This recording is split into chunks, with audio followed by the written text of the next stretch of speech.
Hi, welcome to MediatorPodcast.com, a podcast and video series about mediation, negotiation, and collaboration. My name is Melissa Gragg, and I provide valuation and divorce mediation services in St. Louis, Missouri.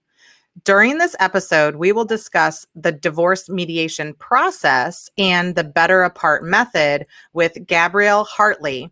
She is a leading divorce attorney, online mediator, and author of Better Apart. She's also a vice chair in the American Bar Association's dispute resolution section.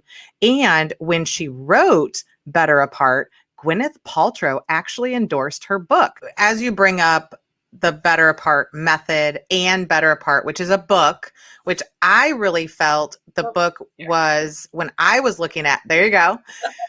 When I was looking at it, I felt like it was a great starting point for people that were considering divorce. Like, what does this mean to us? Because everybody focuses on the court, you know, like, oh, I'm going to divorce court. We got to split everything. But there's so much emotional that happens. And your book was endorsed by Gwyneth Paltrow, which that's when we started talking about this like kind of conscious uncoupling. So what is conscious uncoupling and how does it kind of lead into mediation, if you will? So, you know, conscious or mindful, right? Uncoupling or splitting is all about paying attention to how you feel in the moment and how you want to feel in future moments. How do you want to feel in 3 years, 5 years, 10 years? Before the book and the program launches into, you know, what the Better Apart method is, which I'll tell you briefly about, I talk about taking a pause. Like maybe you don't need a divorce, right? Which is a funny kind of thing to have in a divorce book, but it just invites the reader to take a step back and consider, is there a way we can communicate better? Is there a way that we can actually meaningfully shift our story from within the context of the relationship? I like that. I like that. I like shifting the story because I think that everybody views divorce as horrible, as awful. It's like the worst thing that ever happened to me. But I also believe in choice. And I believe that we make choices maybe earlier in our life that we don't always think are great choices later in our life. People change, things change, and you should be able to have that opportunity. But I think a really an interesting thing from the book that that you brought up that I am totally stealing in mediations is that you don't have to respect me, but you have to be respectful of me. And that was by your father. Your father said that, and it was a beautiful quote. And I think that that gets to the key to it, because people are always like, you don't respect me. You don't treat me a certain way. And I think respect is earned, but being respectful is like a central part of the mediation process.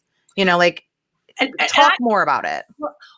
So the Better Apart method, it has these 5 key elements, which are patience, respect, peace, clarity, and forgiveness.